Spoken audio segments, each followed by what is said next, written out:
Welcome to विद्यालय study point. आज की इस वीडियो में हम डिस्कस करेंगे। अभी आपका हिंदी का एग्जाम हुआ है एंड उसके आंसर्स की को आज की इस वीडियो में हम डिस्कस करेंगे। आपका हिंदी का पेपर कुछ इस तरह से था, आप यहाँ पे देख सकते हैं। और ये आंसर की मॉर्निंग शिफ्ट के बच्चों का है। तो यहाँ पे आज 3 घंटे आपके पास थे, 80 नंबर का आपका पेपर आया था। सभी चीजें आप जानते होंगे, सामान्य निर्देश एंड बाकी सारी चीजें। आइए हम डायरेक्ट क्वेश्चन और आंसर की तरफ आते हैं। सबसे पहला क्वेश्चन जो है आपका, जो जैसा मैंने आपको पैटर्न बताया था उसी पैटर्न से ये जो है पहला क्वेश्चन 10 नंबर का आपका आया हुआ है। एंड इससे रिलेटेड 10 क्वेश्चन पूछे गए जिसके आंसर आपको देने हैं। तो मैं आपको आंसर्स बता देता हूँ, जिससे भारत पर वैश्विक प्रभाव कैसा है।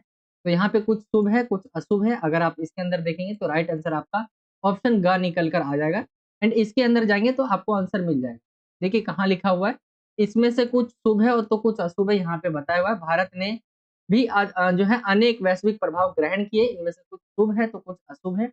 तो पहले का राइट आंसर आपका ऑप्शन ग निकल कर आ जाएगा। ऐसे ही मैं सबके आंसर बता देता हूँ, बार बार पैसेज में जाके दिखाऊंगा तो टाइम वेस्ट होगा। दूसरा क्वेश्चन है, उपभोक्तावाद ने कैसे जीवन शैली को विकसित की है। खाओ पियो और मौज करो, ऑप्शन का ही इसका राइट आंसर निकल कर आ जाएगा। तीसरा क्वेश्चन है, भारतीय संस्कृति में किसको महत्व दिया गया है। भोग को, त्याग को, भोग और त्याग असंतुलन बनाने को, या भोग और त्याग में संतुलन बनाने को। तो ऑप्शन आपका जो घ है वो इसका राइट आंसर हो जाएगा। आगे की तरफ आए, क्वेश्चन नंबर 4 पूछा गया था, भारत में किसको अधिक सम्मान जो है दिया जाता रहा है। किसको भारत में सबसे ज्यादा सम्मान देते रहे। अगर हम देखें, धनिकों को देते रहे, धन के त्याग करने वाले को, गरीबों को, या सभी को। अगर हम देखें तो धन का जो त्याग करते हैं उनको हम भारत में ज्यादा सम्मान देते आए हैं। क्वेश्चन नंबर 5वां है, पाश्चात्य जगत पर किसका जो है अधिक प्रभाव है। उपभोक्तावादी संस्कृति का, सादगी का, दिखावे का, या सभी का। तो ये अगर हम देखें तो उपभोक्तावादी संस्कृति का इसका राइट आंसर ऑप्शन का निकल कर आ जाएगा। एक बार मैं आपको जाकर भी दिखा देता हूँ, पाश्चात्य जगत पर किसका जो है प्रभाव है। इसके अंदर आपको मिल जाएगा, यहाँ पे पाश्चात्य जगत में उपभोक्तावादी संस्कृति का अधिक प्रभाव। यहाँ पे आपका राइट आंसर है। ठीक है, ये क्वेश्चन हो जाएगा आपका। आगे आएंगे क्वेश्चन नंबर 6 की तरफ, उपभोक्तावादी संस्कृति में कौन सी भावना दबती जा रही है। परोपकार की भावना, त्याग की भावना, अहिंसा की भावना, या उपयुक्त सभी। ऑप्शन घ आपका राइट आंसर होगा, उपयुक्त सभी। ये सबकी भावना जो है दबती जा रही है। क्वेश्चन नंबर 7वां है, नई संस्कृति। इस नई संस्कृति ने मनुष्य को क्या बना दिया है। मशीन, हिंसक, स्वार्थी, या उपयुक्त सभी। तो इसका राइट आंसर भी आपका उपयुक्त सभी निकल कर आ जाएगा। आगे आएंगे क्वेश्चन नंबर 8 की तरफ, उपभोक्तावादी संस्कृति में सबसे अधिक दुर्गति किसकी हुई है। तो वो नारी की हुई है। अगर आप इसके अंदर जाएंगे एंड पढ़ेंगे तो इसमें आपको मिल जाएगा कि सबसे ज्यादा जो है दुर्गति यहाँ पे लिखा हुआ है नारी की हुई है। सभी के आंसर्स आपको इसके अंदर मिल जाएंगे, तो वहां पर जाकर आपने कर लिया होगा। आगे आते हैं क्वेश्चन नंबर 9 की तरफ, उपभोक्ताओं को किसके लिए जागरूक बनाना जरूरी है। लाभ के प्रति, अपने अधिकारों के प्रति, संस्कारों के प्रति, या कर्तव्य के प्रति। अगर हम देखें तो इसमें मैं भी कंफ्यूज था, इन दोनों में से एक मुझे लग रहा था। एंड यहाँ पे जो है उपभोक्ताओं को किसके लिए जागरूक बनाना जरूरी है, तो संस्कारों के प्रति मुझे ऐसा लगता है इसका राइट आंसर ऑप्शन ग आना चाहिए। एंड 10वां क्वेश्चन है, गद्यांश का सर्वाधिक उपयुक्त शीर्षक कौन सा होगा। तो यहाँ पे आप डाल सकते हैं उपभोक्तावादी संस्कृति, ऑप्शन का इसका राइट आंसर हो जाएगा। तो ये आपके 10 क्वेश्चन कुछ इस तरह से हो जाएंगे। ये आपके सभी एमसीक्यू रहेंगे, जैसा कि बताया गया था आपके इंस्ट्रक्शंस में, मैंने आपको पहले ही बताया था। तो ये सारे एमसीक्यू क्वेश्चन आपके सेक्शन ए के होंगे। एंड 10 क्वेश्चन 10 नंबर का आपका ये हो जाएगा। आगे की तरफ आएंगे, दूसरा क्वेश्चन जो है आपका, ये पद्यांश दिया हुआ है एंड इससे रिलेटेड क्वेश्चन पूछे गए। तो ये आपका पद्यांश है। एंड इसमें जैसे क्वेश्चन पूछा गया, सतरंगी संसार कवि को मोहित ना कर सका क्योंकि, आपके सामने ऑप्शन दिए हुए। एंड ये देखिए, ये वाले जो क्वेश्चन है इसमें मेरे को भी कंफ्यूजन थी। एंड मैं भी जो है आंसर्स आपका जो है, ये नहीं है कि मैं आपको पहले ही से आंसर लिख कर या बताता हूँ। मैं आंसर की देखता हूँ एंड उससे रिलेटेड जो भी मुझे आंसर सही लगते हैं वो मैं आपको बता देता हूँ। एक बार जरूर पढ़ता हूँ, उसके बाद बनाने लग जाता हूँ। तो इसमें मेरे को भी दिक्कत होती है। मेरे हिसाब से इसका आंसर जो है वह सांसारिक मोह को तुच्छ समझता है। मेरे से भी गलतियां हो सकती है। मेरे को ऑप्शन घ सही लगता है कि इसका राइट आंसर ये निकल कर आएगा। कवि को जीवन में क्या रास नहीं आया। तो यहाँ पे आपके सामने ऑप्शन दिए, कष्टों से भरे मार्ग पर चलना, दीन दलितों का जो उद्धार करना, जीवन के सुख में क्षणों को भोगना, या आजीवन वेदनाओं के विष का जो है पान करना। यहाँ पे अगर हम देखें, इसका राइट आंसर जो है मुझे लग रहा है दीनों दलितों का उद्धार करना, ये निकल कर आ जाएगा ऑप्शन का। गलतियां हो सकती है, मैं आपसे पहले ही बोल के चल रहा हूँ। ये मेरे अकॉर्डिंग आंसर है क्योंकि आंसर की ऑप्शन भी आया नहीं है। थर्ड क्वेश्चन की बात करें, कवि का विश्वास है कि हर एक का भाग्य अलग अलग होता है, इसलिए संसार में कोई धनिक है तो कोई धनहीन है, ठीक है? अगर हम देखें, कोई जीवन में सुख भोगता है तो कोई दुःख, कोई परिश्रमी है तो कोई आलसी, कोई संपन्न होकर भी सुखों से वंचित रहता है। तो कवि का विश्वास है कि हर एक का भाग्य क्या होता है, अलग-अलग होता है और इसलिए संसार में कोई धनिक है तो कोई धनहीन है। ऑप्शन का इसका राइट आंसर मुझे लगता है ऑप्शन क होगा। क्वेश्चन नंबर 4 की तरफ आए, कवि के अपने जीवन की क्या विशेषता है? तो कष्टों और पीड़ाओं से मुक्त जीवन, दुखियों के दुःख दूर करने को कर निराश्रितों को आश्रय देने वाला जीवन, डूबते को डुबाने वाला और भूखे को भगाने वाला दुष्कारयुक्त जीवन, या क्रांति का बिगुल बजाकर मातृभूमि को समर्पित जीवन। अगर हम देखें तो ऑप्शन ख इसका राइट आंसर होगा, दुखियों के दुःख को निराश्रितों का आश्रय देने वाला जीवन। क्वेश्चन नंबर 5वें की तरफ आए, कंचन का पर्यायवाची कौन-सा शब्द नहीं है? यहाँ पे देखें तो ऑप्शन घ जो है वो सही हो जाएगा, हेम, इसका राइट आंसर। क्वेश्चन नंबर 6 की तरफ आएँगे, सब्ज बाग कैसा शब्द है? ये आपके सामने ऑप्शन दिए हुए हैं, सब्ज बाग के बारे में पूछा गया कि ये कैसा शब्द है? तो ये आपका आ जाएगा निकल कर जो है ऑप्शन ख तद्भव। कवि क्या पीते-पीते जीवन भर चलता रहा? यहाँ पे आपके सामने ऑप्शन है, पानी, मदिरा, हलाहल, हालाहल या दूध। तो राइट आंसर आपका ऑप्शन ग लगता है, हालाहल इसका राइट आंसर होगा। क्वेश्चन नंबर 8वें को देखें, शैल शिखर श्रृंगों में कौन-सा अलंकार है? ये आपके सामने ऑप्शन दिए हुए एंड इसका राइट आंसर जो लगता है मुझे, वो लगता है ऑप्शन घ उपमा अलंकार होगा। ठीक है? यहाँ पे अनुप्रास भी हो सकता है, इन दोनों में से मुझे कन्फ्यूज़न है। आप मुझे इसका आंसर बताइए कि क्या निकल कर आएगा? शैल शिखर श्रृंगों में कौन-सा अलंकार? तो ये आपका दूसरा क्वेश्चन हो जाएगा। तीसरे क्वेश्चन की बात करें, अभिव्यक्ति माध्यम से पूछा गया था, जिसमें पहला क्वेश्चन है जनसंचार माध्यम का संबंध किससे? तो वो सार्वजनिक हितों से होता है। दूसरे क्वेश्चन को देखें, गाँव की पंचायत बैठक किस प्रकार के संचार का उदाहरण है? तो वो है समूह संचार। एनी फ्रैंक की डायरी मूलतः किस भाषा में लिखी गई थी? तो डच भाषा में लिखी गई थी। क्वेश्चन नंबर 4 की तरफ आएँगे, शब्द, ध्वनि और दृश्य तीनों कहाँ इकट्ठे होते हैं? तो वो टीवी में। आप टीवी को सुन भी सकते हैं टीवी में, देख भी सकते हैं, ठीक है? और शब्द भी रहता है उसमें। तो ये तीनों वहाँ पे इकट्ठे होते हैं, वो है टीवी। आज़ादी से पहले पत्रकारिता का लक्ष्य क्या था? तो वो था स्वाधीनता। ऑप्शन ग इसका राइट आंसर आ जाएगा। फिर तीसरा क्वेश्चन आ जाएगा, जो आपका अभिव्यक्ति और माध्यम से पूछा गया था। आगे आएँगे हम, तो ये आपके पाठ्य पुस्तक पे आधारित क्वेश्चन पूछा गया और ये आपका काव्यांश दिया हुआ है एंड इससे रिलेटेड क्वेश्चन्स पूछे गए। क्वेश्चन्स की तरफ आते हैं, पहला क्वेश्चन है, सूरदास किस भाषा के कवि हैं? सभी जानते होंगे ब्रज भाषा के कवि हैं। गोपियाँ किससे ईर्ष्या करती है? तो कृष्ण की जो बाँसुरी है, उससे ईर्ष्या करती है।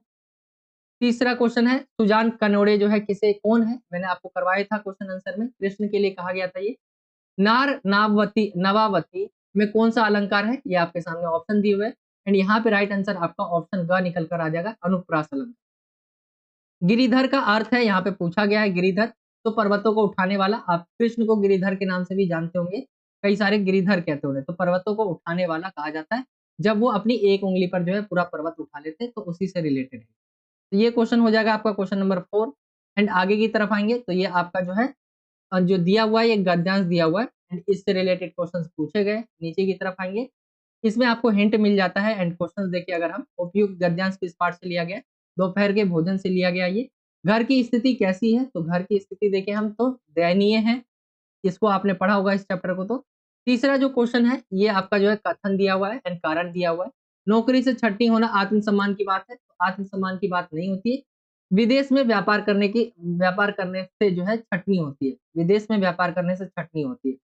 मुझे इसका आंसर जो है ना, ऐसा लगता है कि ऑप्शन जो आपका, ये तो दोनों ही गलत लग रहा है मुझे, लेकिन मतलब ये भी हो सकता है इसका आंसर कि एक ये गलत हो और ये वाला सही हो। ऑप्शन घ भी लग रहा है मुझे ज़्यादातर इसका राइट आंसर। आप मुझे इसका आंसर कमेंट में बताइए कि आपने क्या लिखा। आगे आते हैं हम क्वेश्चन नंबर 4 की तरफ। पैबंद किस पर लगे थे? तो अगर आप इसको पढ़ेंगे, इसमें आपको मिल जाएगा, क्योंकि ये चीज़ें आपको याद नहीं रहेगी, तो इसके अंदर मिल जाएगा। जैसे एक गंदी साड़ी टंगी थी जिसमें कई पैबंद लगे हुए थे। तो गंदी साड़ी, यहाँ पे साड़ी इसका राइट आंसर आ जाएगा ऑप्शन ग।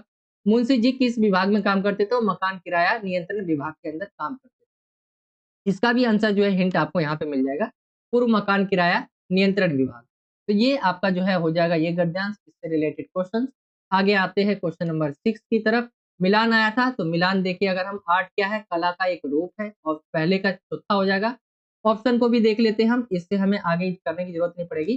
पहले का चौथा किस में दिया गया है? ऑप्शन क में एंड ख में। आगे देखिए, मकबूल के पिता पिता अगर देखें तो यथार्थवादी थे। पहले दूसरे का क्या आ जाएगा? तीसरा, दूसरे का तीसरा इसमें है, इसमें भी है।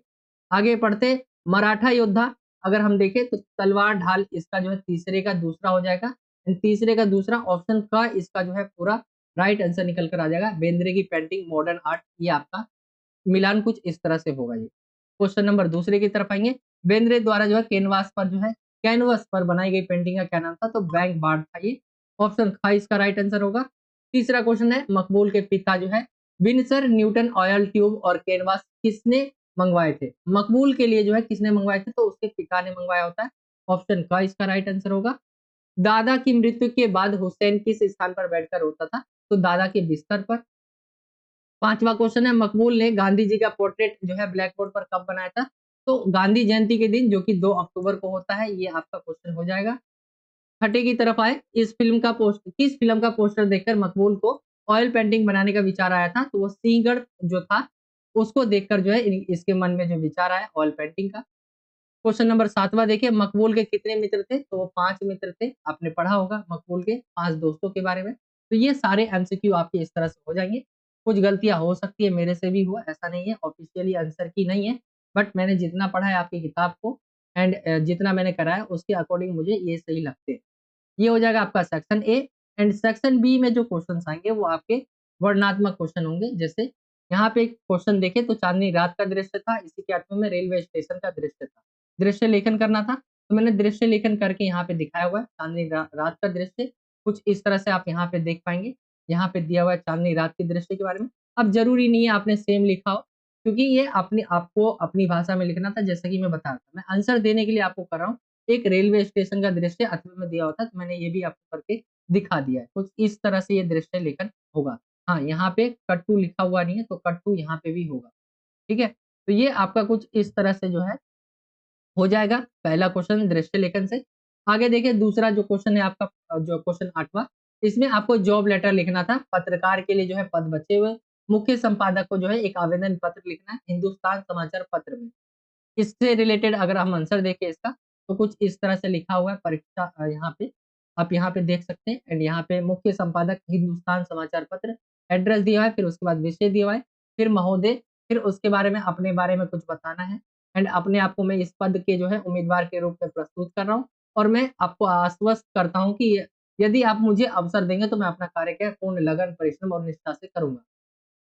आशा है आप मेरे आवेदन पर ध्यानपूर्वक विचार करेंगे। मैं अपनी शैक्षिक जो भी योग्यता है, जैसे क्या-क्या संलग्न कर रहे हैं आप, सबवृत्त कर रहे हैं, एंड आपका जो है सबवृत्त को बायोडाटा कहते हैं, और शैक्षिक तथा अन्य प्रमाण पत्रों की प्रतिलिपियाँ, जैसे सबवृत्त के अंदर यानी बायोडाटा के अंदर आपका नाम, पिता का नाम, जन्म तिथि, स्थायी पता, ये सारी चीज़ें आ जाएगी। शैक्षिक योग्यता जो रहेगी आपकी, उसके अंदर आपको जो है क्या-क्या आपने किया, जैसे 10वीं सीबीएसई बोर्ड से 2015 में कितने परसेंट के साथ किया है, ऐसे 12वीं, ऐसी आपने जो है अगर ग्रेजुएशन किया है तो ये डाल सकते हैं, पीएचडी भी यहाँ पे डाला हुआ है। तो ये निकल कर आ जाएगा। हाँ, ये ध्यान देना, पत्रकार के लिए हो रहा है, तो यहाँ पे हिंदी के अंदर पीएचडी होना, ठीक है? वो ज़रूरी रहेगा, तो ये आपको देख के करना। आगे चले अगले क्वेश्चन की तरफ। तो यहाँ पे जो है एक आपका ये भी दिया गया था, बसों के रख-रखाव में होने वाले मासिक व्यय में हुई अनियमितता की शिकायत करते हुए परिवहन मंत्रालय को पत्र लिखना था। तो आई होप कि आपने लिख दिया होगा, मैंने इसका आंसर नहीं लिखा है आपके लिए। बाकी जो है ये आपका शिकायत लेटर था, यानी आपको कंप्लेंट लेटर लिखना था, जिसे मैंने पेपर आपको पैटर्न करवाया था, तो उसमें बताया भी था किस-किस तरह से आपको लिखना था। ठीक है? आगे देखिए तो यहाँ पे कार्यसूची तैयार करना है। विद्यालय की क्रिकेट टीम का सदस्य चुनने के लिए खेल शिक्षक की अध्यक्षता में होने वाली बैठक के लिए कार्यसूची तैयार करना था। तो कार्यसूची भी मैंने आपको कार्यवृत्त और कार्यसूची दोनों ही करवाया था। यहाँ पे देख सकते हैं, इसका आंसर मैंने दे रखा है। ये है आपका, एक तो ये क्वेश्चन हो जाएगा आपका। यहाँ पे क्वेश्चन अगर देखें एक बार हम, स्वतंत्रता समारोह, देखिए क्वेश्चन जो है ये क्वेश्चन नहीं है वो। ये क्वेश्चन जो है पुराना ले लिया गया है गलती से। अगर हम क्वेश्चन को देखें, ये आपका जो क्वेश्चन पूछा गया है, विद्यालय की क्रिकेट टीम का जो है सदस्य चुनने के लिए खेल शिक्षक की जो है यहाँ पे, तो सांस्कृतिक समिति की बैठक, ये आप हटा दीजिए यहाँ तक। आपको जो लिखना था, अगर हम देखें तो इस यहाँ से आंसर है आपका कार्यसूची के बारे में। जो कार्यसूची तैयार करनी है, कुछ यहाँ से स्टार्ट हो जाएगा। तो सदस्यों का कैसे स्वागत होता है, यहाँ पे जो कार्यसूची है पूरी इस तरह से आप यहाँ पे देख सकते हैं, ये इसका आंसर होगा। ठीक है? यहाँ पे जो है इसको आप मिटा देना क्योंकि एड्रेस यहाँ पे पुराना ले लिया गया है एंड ये आपका हो जाएगा उसका आंसर। एंड यहाँ पे अगर आप देखेंगे स्वतंत्रता दिवस समारोह मनाने के लिए जो है प्रधानाचार्य की जो है अध्यक्षता में विधायी कार्यकारिणी की बैठक संपन्न हुई। इसका कार्यवृत्त तैयार तैयार करना था। तो कार्यवृत्त कुछ इस तरह से तैयार किया गया, आप इसे देख सकते हैं। ये कार्यवृत्त से रिलेटेड है। मैंने यहाँ पे जैसे हिंट दे रखा है, तारीख यहाँ पे डेट लिखनी थी, समय आपको लिखना था, स्थान लिखना था। ठीक है, तो ये आपका आ जाएगा। बाकी कार्यवृत्त कुछ इस तरह से हो जाएगा। लास्ट में धन्यवाद, आपका नाम और जो जो इसके अध्यक्ष थे उसके सिग्नेचर आ जाते हैं। ये आपका कार्यवृत्त कुछ इस तरह से हो जाएगा। आगे की तरफ चले तो अगले क्वेश्चन है दूरदर्शन के कौन उद्देश्य क्या होते हैं? तो शिक्षा देना एक तरह से उद्देश्य है उसका। ठीक है, मनोरंजन करना उसका उद्देश्य है। समाचार का क्या है? फैलाना यानी प्रसारण करना। यह सामाजिक जागरूकता फैलाने, शिक्षा प्रदान करने और जनसंचार को बढ़ावा देने का माध्यम है। यहाँ पे इसके उद्देश्य लिखे हुए हैं। दूसरे क्वेश्चन की बात करें, जो दूसरा क्वेश्चन था आपका, जनसंचार में फीडबैक क्या होता है? तो फीडबैक का मतलब होता है जिसमें वह दूरदर्शन कार्यक्रमों के बारे में अपने विचार और सुझाव देते हैं। ठीक है, यानी लोगों की प्रतिक्रिया होती है जिसमें वो क्या है, दूरदर्शन और कार्यक्रम जो भी होते हैं उसमें अपने विचार और सुझाव देते हैं। ये दूरदर्शन को अपने कार्यक्रमों में सुधार करने का एक माध्यम प्रदान करता है। तो ये क्वेश्चन हो जाएगा। आगे हम देखें तो ये पूछा गया था आपसे क्वेश्चन नंबर 10वें में, संध्या के समय प्रकृति में क्या-क्या परिवर्तन होते हैं, आपको बताना है। तो संध्या के समय सूर्य की लालिमा पेड़ों के शिखर पर होती है। इस समय तांबे के रंग जैसे पीपल का पत्ता सुनहरी झरने सा झरता लगता है। इस समय सूर्य रूपी खंभा धरती में धंसता प्रतीत होता है। इस समय क्षितिज में सूरज जो है गायब हो जाता है। संध्या के समय गंगा जल मानो जो है चितकबरा सा लगता है। तो ये जो है संध्या के समय प्रकृति में क्या-क्या परिवर्तन होते हैं, तो ये परिवर्तन थे जो आपको लिखने थे। आगे देखें, क्वेश्चन नंबर आपका दूसरा है, शाम होने पर कौन-कौन घर लौट पड़ते हैं? तो यहाँ पे देखिए ये क्वेश्चन ऐसा है ना कि इसमें पता ही नहीं चल रहा कि किस चैप्टर से रिलेटेड। शाम होने पर कौन-कौन घर लौट पड़ते हैं? तो थोड़ा-सा कन्फ्यूजन था। मुझे ऐसा लगता है कि इसमें अगर लिखें नॉर्मली शाम होते-होते जो है कौन घर लौट पड़ते हैं? एक हो गया किसान, ठीक है? काम करने वाले लोग और यहाँ पे आप यहाँ पे जो है पक्षियाँ डाल सकते हैं। ठीक है? गायें डाल सकते हैं, जो चरने जाती है, तो ये सारी चीज़ें इसके अंदर लिख सकते हैं। दूसरा तीसरा क्वेश्चन है, कृष्ण के अधरों की तुलना सेज से क्यों की गई? तो इसलिए की गई क्योंकि कृष्ण के जो है यहाँ पे जो है अर्धरो आएगा, अर्धर आएगा और सेज की कोमलता बिल्कुल एक जैसी है। जिस प्रकार सेज पर मनुष्य निंद्रा करता है, ठीक है? यहाँ पे निंद्रा आएगा। ठीक उसी प्रकार कृष्ण के अधरों का कम बांसुरी की मुद्रा है। यहाँ पे इस तरह से जिस तरह जो है यहाँ पे अगर हम देखें सेज जो है वो कोमल रहता है जिसके ऊपर लोग क्या करते हैं, सोते हैं। उसी तरह कृष्ण की बांसुरी के बारे में बताया गया कि किस प्रकार वो भी कोमल है। क्वेश्चन नंबर 11वां आपका जो है काव्यांश की सहप्रसंग व्याख्या थी एंड सहप्रसंग व्याख्या के अंदर मैंने आपको कराया भी था कि क्या करना है आपको एंड इन दोनों में से 2 आए थे, 2 में से 1 करना था एंड ये वाला क्वेश्चन मैंने आपको 2 सैंपल पेपर करवाए थे, दोनों ही मैंने आपके साथ डिस्कस किया था क्योंकि ये मुझे बहुत ज़्यादा इम्पोर्टेंट लग रहा था। तो ये आपके आए हुए हैं पेपर में जो मैंने करवाए थे एंड इसमें मैंने आपको बताया था जैसे ये पार्ट किससे लिया गया है, तो संध्या के बाद है, ठीक है? ये जो आपकी जो सहप्रसंग व्याख्या करनी है ये किससे लिया गया? संध्या के बाद। लेखक सुमित्रानंदन पंत। प्रसंग की बात करें तो प्रस्तुत पंक्तियां जो संध्या के बाद की कविता से जो है उद्धृत है। व्याख्या कुछ इस तरह से यहाँ पे आप देख सकते हैं। ढलती शाम के बारे में बताया गया कि क्या-क्या होता है। ठीक है, साहित्यिक सौंदर्य भी लिखना था जिसमें भाषा खड़ी बोली, रस जो है शांत रस, छंद मुक्त छंद, गुण जो है माधुर्य गुण। तो ये चीजें और विशेष के अंदर कवि ने संध्या का मानवीकरण किया है। तो कुछ इस तरह से सप्रसंग व्याख्या करनी थी, मैंने आपको करवाया भी था। आगे की तरफ चले तो क्वेश्चन नंबर 12वां आता है, हामिद की जो विशेषताएं पूछी थी, 3 चारित्रिक विशेषताओं के बारे में, तो मैंने बताया था तर्कशील बालक है वो, समझदार बालक है, तो ऐसी चीजें नहीं खरीदता जो व्यवर्थी हो, स्वयं पर इसका नियंत्रण रहता है। हामिद की जो है दादी, तो उसके प्रति वो अधिक संवेदनशील है। बाकी एक्सप्लेनेशन आप यहाँ पे देख सकते हैं। अगला क्वेश्चन था, हमें दिव्यांगों के प्रति, ये सभी क्वेश्चन मैंने करवाया था, कैसा जो है व्यवहार करना चाहिए? तो हमें क्या है, अपने कोई भी मनुष्य अपने आप में पूर्ण नहीं होता। हम सभी में कोई ना कोई कमी अवश्य होती है, अतः हमें विकलांगों के साथ समानता का व्यवहार करना चाहिए। विकलांगों के प्रति हो रहे अन्याय और शोषण के खिलाफ संघर्ष करना चाहिए। विषम परिस्थितियों में उनकी सहायता करनी चाहिए, उनके प्रति दया नहीं, प्रेम व सौहार्दपूर्ण व्यवहार करना चाहिए। उनके सम्मान व स्वाभिमान को बनाए रखना चाहिए। हमें स्वयं कई बातों में उनसे हम बहुत कुछ सीख सकते हैं, प्रेरणा ले सकते हैं। तो ये है दिव्यांगों के बारे में कि किस प्रकार हमें व्यवहार करना चाहिए उनके साथ। अगले क्वेश्चन को देखिए, सिद्धेश्वरी ने अपने पुत्र के लिए रामचंद्र से झूठ बोला और क्या बोला? से झूठ क्यों बोला और क्या बोला? शायद ये एक बार चलते हैं क्वेश्चन में। क्वेश्चन है आपका नीचे की तरफ। हाँ, सिद्धेश्वरी ने अपने पुत्र के लिए रामचंद्र से झूठ बोला और क्या बोला, यही क्वेश्चन है। झूठ एक तो क्या बोलती है झूठ कि वो क्या है, एक तो यहाँ पे देखिए हम सिद्धेश्वरी ने अपने पुत्र मोहन के बारे में रामचंद्र से झूठ बोलना पड़ा क्योंकि मोहन वास्तव में पढ़ाई के स्थान पर आवारागर्दी कर रहा था और ये उसके पढ़ाई के प्रति असजीव था, यानी सही नहीं था। सिद्धेश्वरी ने इस सच्चाई को रामचंद्र से जो है छुपाती है वो, क्योंकि वो नहीं चाहती कि क्या है घर के अंदर और भी कठिनाई आए, घर के अंदर जो है शांति बनाए रखे, इसलिए वो झूठ बोलती है। तो ये आपका निकल कर आ जाएगा राइट आंसर। आगे आते हैं तो सप्रसंग व्याख्या की गई है। 13वां क्वेश्चन है, दोनों में से कोई एक करना था तो मैंने आपको नीचे वाला करके दिखाया, जो कि आपका जो है पूछा गया था। ये आपका जो है ईदगाह चैप्टर जो प्रेमचंद्र के द्वारा लिखा गया उससे पूछा गया था। ये आप देख सकते हैं एंड इसके बारे में बताया गया कि ईद के अवसर पर सर्वत्र छात्र जो है खुशी का वर्णन किया है। सबकी खुशी का वर्णन किया गया कि इस गद्यांश में ईद के समय नमाज के दृष्टांत का वर्णन किया गया है। कुछ इस तरह से इसकी प्रसंग है एंड व्याख्या आप देख सकते हैं। कुछ इस तरह से इसकी व्याख्या की गई है एंड लास्ट में इसका साहित्यिक सौंदर्य, जैसे मुहावरों का प्रयोग, भाषा में सजीवता आ गई है, मिश्रित शब्दावली है। भाषा देखें तो खड़ी बोली हिंदी है, शैली देखें सरल व सहज व प्रवाहमयी है। तो ये इस तरह से आपको करना था इसके अंदर आंसर।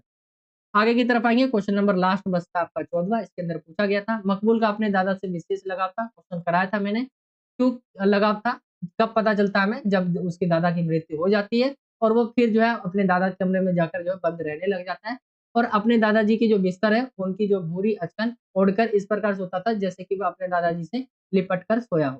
तो ये इसको डालना था आपको। एंड पार्ट में जो है बड़ौदा शहर की जिन विशेषताओं का उल्लेख किया गया उसके बारे में आपको बताना था।